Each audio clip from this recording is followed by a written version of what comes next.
bienvenue dans T'as raté le coche. Dans cet épisode, on va parler du Work from Anywhere. Le Work from Anywhere, c'est quoi ? En fait, c'est un process, une pratique RH qui a été offerte à des collaborateurs en entreprise qui me semble intéressante. Et du coup, j'ai invité la DRH et la salariée témoin pour vous expliquer comment ça se passe. Je vais d'abord te laisser te présenter. Bonjour, je m'appelle Karine, je suis DRH du Bon Coin. J'ai rejoint le Bon Coin il y a 3 ans maintenant. Et puis ravie d'être là avec vous aujourd'hui. Et bonjour Camille, du coup je suis responsable marketing chez Le Bon Coin sur la catégorie emploi et je suis là en tant que salariée témoin. Ça fait 6 ans que je suis chez Le Bon Coin. Alors Karine, c'est quoi le Work from Anywhere ? Est-ce que tu peux nous expliquer ce que c'est et puis finalement comment et pourquoi ça a été pensé à l'origine ? Alors, c'est une initiative du groupe, puisque c'était une initiative portée plutôt au départ par des personnes qui venaient de... Pas forcément de la France, mais on est un groupe international. Du coup, on avait de plus en plus de demandes de personnes qui souhaitaient passer plus de temps à l'étranger pour être plus proches de leur famille. Donc vraiment, le début de l'histoire, ça a été vraiment ça, comment on pouvait répondre à des demandes de personnes qui souhaitaient partir, en plus de leur congé payé, plus loin, et tout en continuant à travailler. C'était plus une opportunité pour eux d'être plus présents pour leurs proches après une période, on sortait à l'époque d'une période de Covid où ça avait été quand même compliqué pour pas mal de personnes. Donc ça, c'est un peu l'origine en tout cas de l'initiative. Donc on l'a d'abord ouvert comme ça. C'est-à-dire on dit ok, on peut faire le test, vous avez des congés payés, mais potentiellement on peut ouvrir pour une période un peu plus longue. Vous travaillez bien sûr donc d'où vous êtes et on va essayer de l'ouvrir à 4 semaines. Les 4 semaines, ça nous permet aussi, pour des raisons totalement administratives, de nous simplifier la vie. Il n'y a pas de démarche supplémentaire à faire de la part du collaborateur ou de la part de la société. Après, quand c'est un peu plus long, on est vite contraint par les aspects fiscaux. Voilà, si c'est plus long, forcément, on peut vite être contraint et on ne voulait pas faire une usine à gaz comme on sait aussi les faire des fois en RH. Donc on s'est dit 4 semaines, c'est bien, ça permet vraiment de tester l'idée et puis nous, ça nous laisse la souplesse et la sécurité aussi pour le collaborateur. Il n'a rien à faire de son côté. Donc ça a été le début. Et ça a très bien fonctionné, on avait vraiment des très très bons retours. Et on s'est dit, pourquoi pas l'offrir de manière plus large aux collaborateurs qui soit ont des projets personnels, soit qui veulent juste essayer, que ce soit finalement collé à des congés payés ou c'est juste passer quelques semaines ailleurs, puisqu'ils veulent aussi pouvoir tester, je pense, des expériences aussi à l'international. Donc voilà, on était ouvert au groupe à la mobilité. Ça nous permet aussi de se dire potentiellement, si je fais du Work from Anywhere des Pays-Bas, on a une marketplace aux Pays-Bas, on peut potentiellement penser à un peu plus de mobilité. Donc voilà, ça s'est implémenté de manière assez naturelle, comme ça. C'était pas une policy globale, c'était des demandes ponctuelles qu'on a commencé à accepter, à la fois pour des raisons personnelles et aussi on s'est dit c'est pas mal pour tester de la mobilité interne, des gens qui potentiellement veulent bouger au sein du groupe. Et alors, ça a été open bar en termes de situation géographique ou tu fais quand même attention aux fuseaux horaires Alors, on a effectivement quelques contraintes. On n'a pas limité en termes géographiques. Par contre, on est quand même très attaché et la majorité en tout cas des positions nécessitent le travail en équipe. Donc clairement, c'était pas un compromis qu'on souhaitait faire. Donc l'idée, c'est de pouvoir se connecter heures de travail, donc franco-françaises. Donc voilà, après, c'est possible sur certains fuseaux horaires. Donc il y a des personnes qui font le choix de se lever à 4 heures du matin, de bosser, mais finalement, là où ils sont, à 13 heures, ils sont dispo pour leur famille, etc. Donc c'est un rythme aussi qu'ils peuvent prendre différemment. Donc on a plutôt dit, la contrainte est plus... Vous êtes disponible pour vos collaborateurs quand vous êtes manager, parce qu'on a inclus les managers aussi dans ce process. Vous êtes disponible pour l'ensemble des collaborateurs qui peuvent avoir besoin de vous contacter. Après, voilà, c'est la seule contrainte, c'est une bonne connexion Internet et être disponible sur les horaires communs. Du coup, Camille, toi qui, je sais, as testé le dispositif de façon très pratique, comment tu as fait ta demande? Comment ça a été accepté? Comment tu as choisi ta destination? Alors, moi, j'en ai bénéficié 2 fois. La première fois, c'était pour me rapprocher de ma famille. Et la deuxième fois, c'était pour découvrir un nouveau pays. Donc, j'ai fait simplement la demande au début à ma manager. Je lui en ai parlé. C'était pour rejoindre ma famille, pour aider mes parents sur un sujet important. Et ensuite, ça a été accepté. On a un système RH qui fonctionne par qu'on appelle des cases. Et donc, du coup, une demande qui est entrée côté RH qui a été tout de suite acceptée par ma manager d'abord sur une discussion. C'est une discussion qu'on a avec son manager et ensuite côté RH pour les contraintes, les choses à respecter. Voilà, ça a été plus une discussion qu'autre chose. Donc j'ai pu en bénéficier 2 fois et j'en suis vraiment reconnaissante à ma société de l'avoir mis en place. Donc 4 semaines à chaque fois? 4 semaines à chaque fois.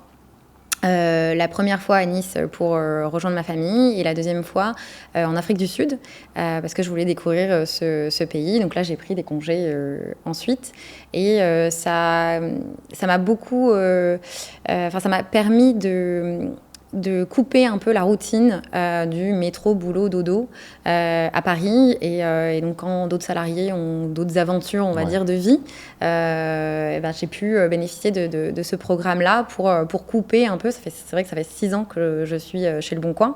Et ça m'a permis de couper, d'avoir une aventure de vie aussi assez extraordinaire. L'Afrique du Sud, c'est un très, très beau pays.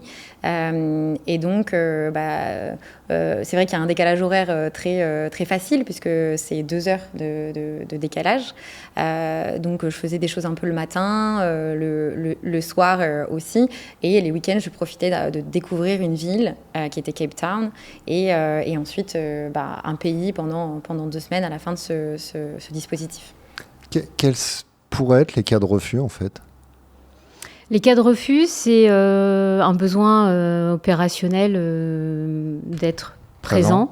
Donc ça, effectivement, et c'est pour ça que c'est une discussion avec le manager et que nous, du point de vue RH, il faut que le manager soit à l'aise sur la démarche.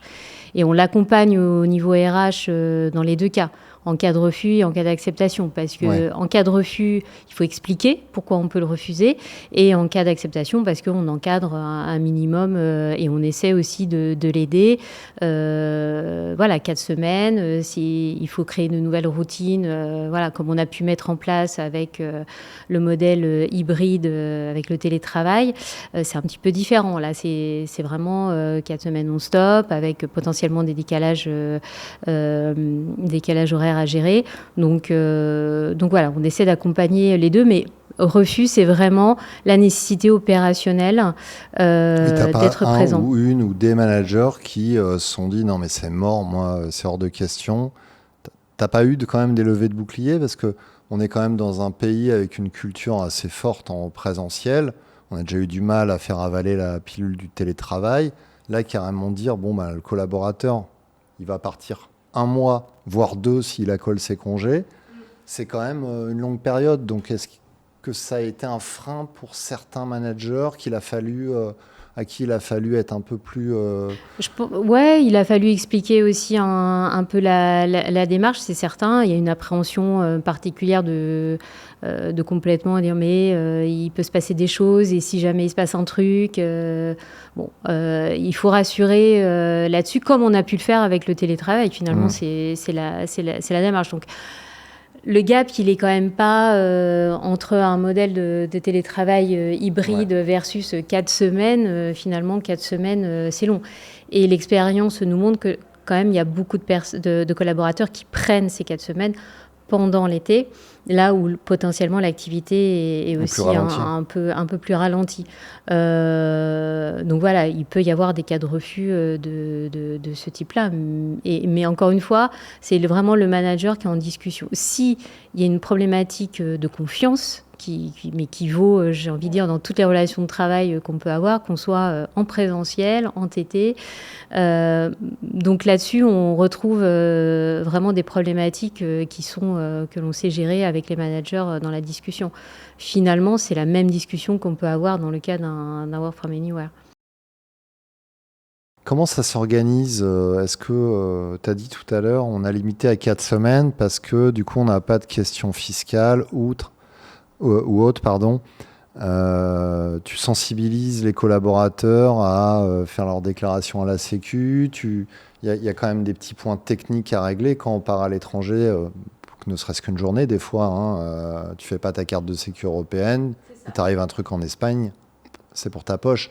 Tu vois, est-ce qu'il y a un accompagnement par rapport à ça ? Alors oui, effectivement, c'est un peu les best practices avant de partir, carte européenne, les déclarations à la Sécu, même si maintenant, a posteriori, même si on n'est pas remboursé sur place, on peut le faire et ça marche plutôt pas mal. On a plutôt des bons retours aussi là-dessus. Donc bien évidemment d'être prudent puisque voilà, on est une démarche, ça dépend aussi des pays. Il y a quand même, on laisse toute liberté de choisir les destinations. Enfin quand même, il y a des pays qui sont potentiellement clairement tous les pays qui sont listés au ministère étrangère. Ça clairement, on fait toujours attention clairement de ne pas accepter des pays qui sont à risque. C'est toujours les choses un peu essentielles, vaccination, etc. Voilà, on est plutôt dans le conseil et oui, et du point de vue des déclarations, on les a comme on leur dit, on fait pas à leur place puisque c'est une démarche aussi, on veut qu'ils soient actifs dans ce genre de démarche. C'est vraiment une volonté et ça aussi, c'est pour nous aussi un bon moyen de voir la motivation de certaines personnes à se dire ok, je m'engage dans cette démarche, je suis complètement active de cette démarche, c'est important. T'as jamais eu de problème d'accident de travail ? Je touche du bois. Non, pas plus qu'en TT. On a des nouvelles typologies d'accidents du travail, on dit accidents du travail qui sont plus des accidents domestiques au final. Ouais. Et finalement, non, pas plus. Sincèrement, pas plus. Et sur, j'allais dire, des problématiques de continuité opérationnelle, d'accès à la fibre, il y a une prise en charge employeur, c'est aux salariés de se débrouiller. Non, comme s'il était chez lui en télétravail. Exactement. Donc comme c'est à l'étranger, c'est compliqué, de prendre en charge quoi que ce soit.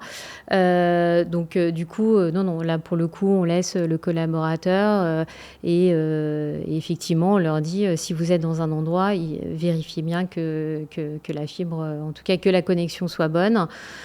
Encore une fois, c'est vraiment le point essentiel. On dit pas, on vous laisse complètement libre de l'endroit.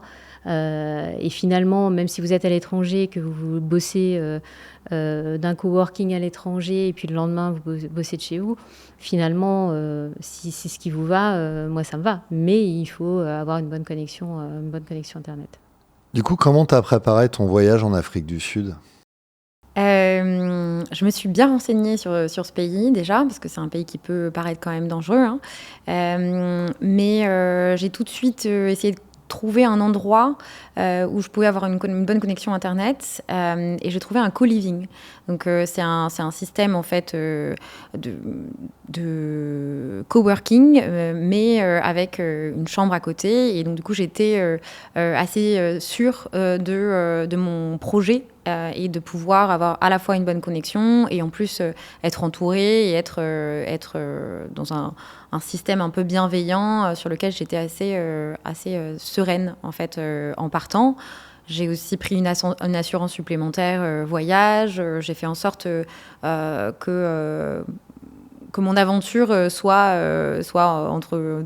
de bonnes mains, entre guillemets, si je peux dire ça, mais en tout cas, que je sois prête à pouvoir travailler dans les meilleures conditions, à la fois en tant que salariée et en tant que manager aussi, pour essayer de conserver le lien avec mon équipe.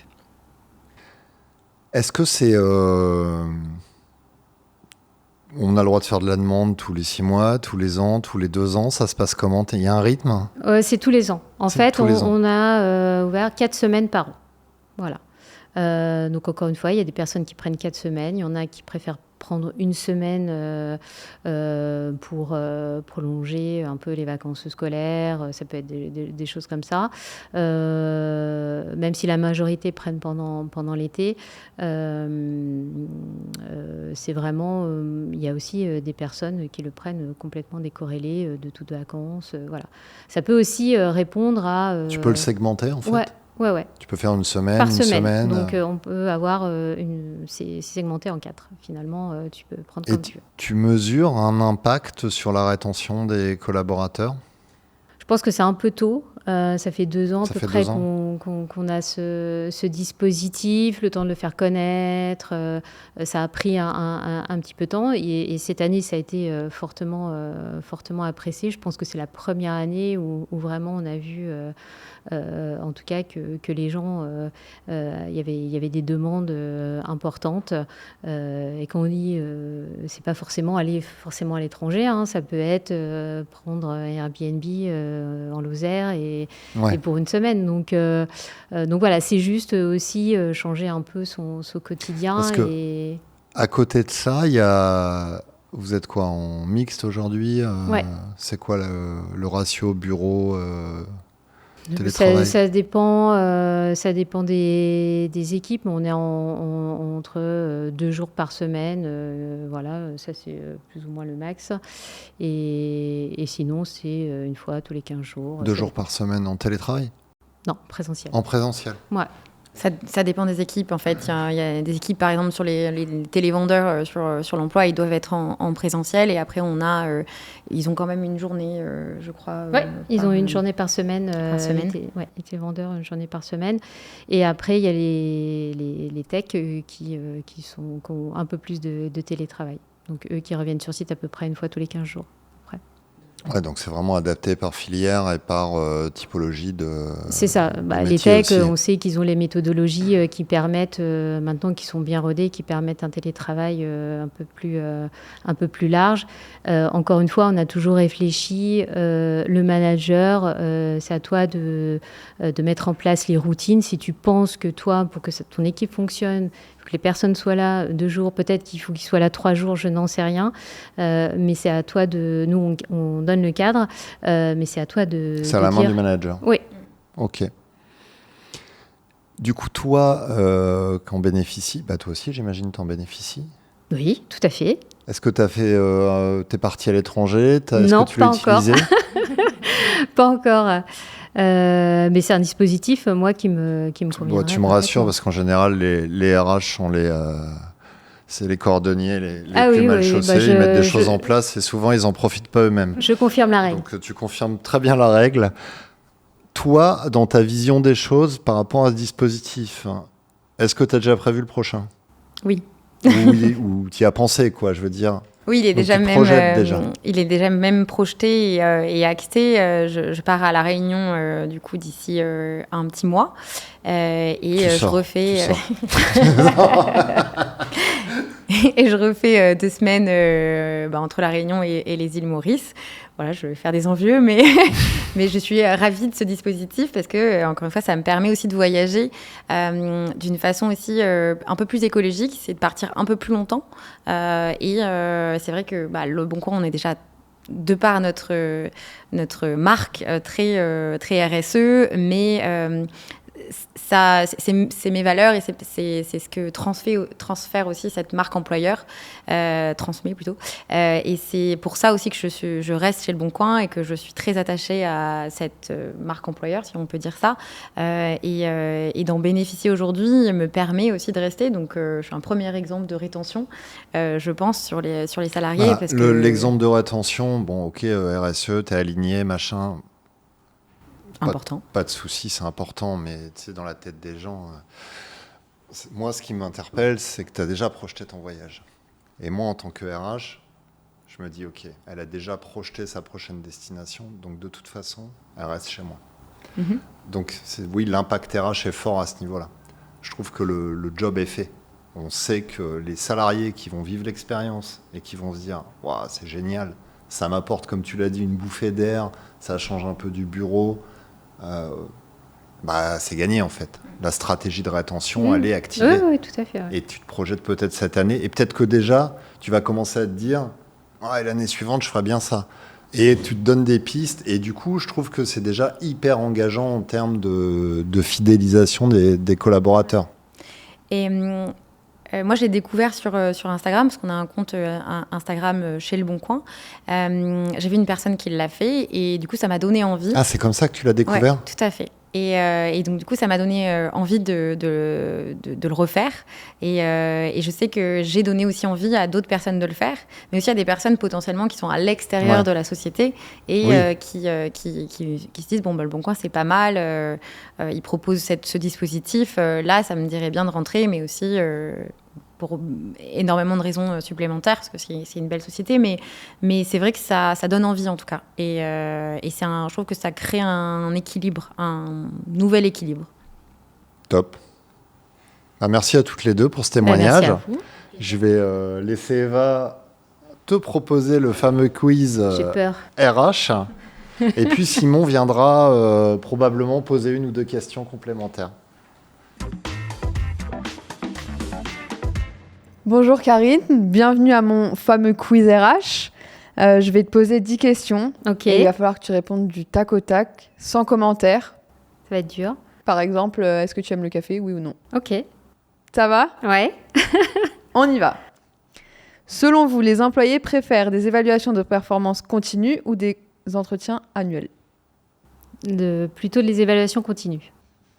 Croyez-vous que le télétravail réduit la collaboration efficace entre les équipes, oui ou non ? Ça dépend des équipes. Oui ou non ? Alors, je vais faire répéter la question. Si le télétravail réduit la collaboration entre les équipes ? Réduit, je dirais oui quand même. Quelle soft skill pensez-vous sera la plus importante pour les leaders RH de demain ? Adaptabilité, empathie, pensée critique ou communication ? Comme ? Croyez-vous que le concept de semaine de travail de 4 jours deviendra la norme en France ? Oui ou non ? Non. Quel est votre environnement de travail idéal ? Bureau traditionnel, 100% remote ou un mix des deux ? Mixte. Pensez-vous que l'IA va supprimer des emplois au sein de la fonction RH ? Non. Pensez-vous que la diversité et l'inclusion sont actuellement bien intégrées dans la politique RH des entreprises françaises ? Non. Avez-vous déjà envisagé de quitter un job à cause d'un manque de reconnaissance ? Oui ou non ? Non. Si vous pouviez introduire une nouvelle technologie dans la fonction RH de demain, laquelle choisirez-vous ? Capteur biométrique pour le bien-être, interface cerveau-machine pour l'engagement des employés, assistant virtuel RH basé sur l'IA, recrutement en réalité virtuelle ou évaluation des talents par onde cérébrale. Waouh. Non, je resterai assez traditionnelle, assistant. Virtuel RH. Ouais, voilà. Pensez-vous que le droit du travail en France est un frein à la productivité des entreprises et au marché de l'emploi ? Oui ou non ? Allez, oui. Ok, merci beaucoup pour ces réponses. Et maintenant, je vais laisser Simon conclure avec sa dernière question. Merci. Karine, j'aimerais connaître ce qui s'est un peu... Enfin, j'aimerais creuser un peu plus les coulisses qu'il y a eu lorsqu'il a fallu cadrer ce programme de Work from Anywhere. Qu'est-ce qui a fait débat? Qu'est-ce qui n'a pas été évident à décider? Parce que finalement, quand on voit la solution à la fin, c'est, on va dire, facile. Mais qu'est-ce qu'il y a eu dans le parcours pour y arriver?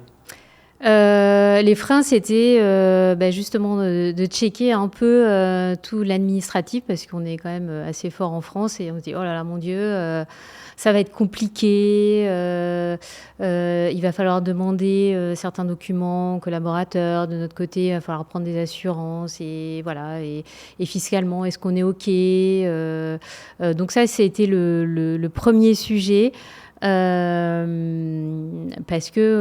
qu'encore une fois, on sait que si c'est trop compliqué, ça demande tellement d'énergie, tellement de ressources que les process vont être trop longs. Donc entre le moment où on va avoir la demande et le moment où on va être obligé de la traiter, on va lui dire ok, tu peux partir, ça va être long et potentiellement ça va créer de la frustration. Donc c'était vraiment le côté admin, moi, qui m'a vraiment décidé, il faut qu'on en fasse quelque chose de simple. Il faut aussi qu'on communique sur le fait que des deux côtés, il faut que ça soit une co-responsabilité. Donc, on ne veut pas non plus tout prendre en charge, être dans accompagner tout.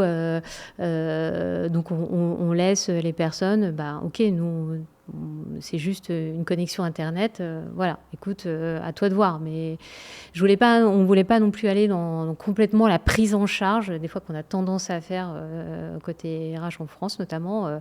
Il faut qu'on essaie de faire tout ça. Donc moi, on voulait vraiment créer quelque chose qui soit simple et qui soit dans la co-responsabilité. Pas forcément tout prendre en charge. Mais c'est dur pour nous de ne pas dire « Ok, mais légalement, il faut qu'on soit... » Est-ce qu'il y a eu des peurs initiales qui ont été totalement dissipées lorsque la mise en pratique a été effective?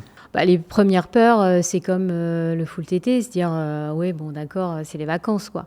Et en fait, les premières expériences nous ont montré que non, c'était pas le cas, que les personnes étaient engagées, qu'il n'y avait pas de... que opérationnellement, ça tenait, que les managers se formaient aussi assez naturellement. Donc, en fait... et puis, les premiers, ils se sont dit, si ça fonctionne... ça sera étendu. Donc ça aussi, c'est important. Le succès, et par c'est exemple. un peu le deal dans tout projet. C'est que si on voit qu'il y a des perversions du système, il faudra qu'on pense différemment ou qu'on arrêtera. C'est aussi quelque chose qu'on peut envisager. Très clair. Côté collaborateur, il y a eu des débats sur la mise en place de ce programme? Pas vraiment, c'était plutôt un avantage qu'on recevait. Donc, c'est pas toutes les entreprises qui le proposent. Donc, c'est vrai que c'est plus très bien reçu. Après, en tant que manager aussi, c'était un débat avec moi-même et peut-être plus ma manager aussi, de savoir comment j'allais prendre le relais avec l'équipe. Donc, j'ai mis en place des cafés télétravail, comme j'avais pu le faire au Covid. Finalement, c'était un bon entraînement. Mais il faut garder le lien. Un mois, c'est quand même relativement long, même si finalement dans 6 ans de société, c'est pas très long, un mois, mais il faut garder le lien. Donc c'est hyper important à la fois avec sa manager, mais aussi ses managers, mais ses collaborateurs aussi. Donc voilà, j'ai mis des routines en place quand j'y étais et ça a super bien fonctionné finalement de faire ces 15 minutes de café qu'on faisait habituellement en présentiel, de les faire en visio. Potentiellement, les autres sont au visio au bureau, ils vont chercher un café, ils reviennent. C'est tout en mouvement aussi. Et donc, du coup, ça a plutôt bien pris. Super. Merci beaucoup pour vos recos. Je pense qu'elles seront bien diffusées dans certaines entreprises où ce n'est pas encore en place. Le message va être passé. Merci. Christophe, Eva, on vient conclure. Merci beaucoup de nous avoir fait ce retour d'expérience sur le Work from Anywhere. J'espère que ça va donner envie et inspirer d'autres RH à le mettre en place, d'autres entreprises. Et nous, on se retrouve pour un prochain épisode de T'as raté le coche. Merci beaucoup. À bientôt, merci. Merci.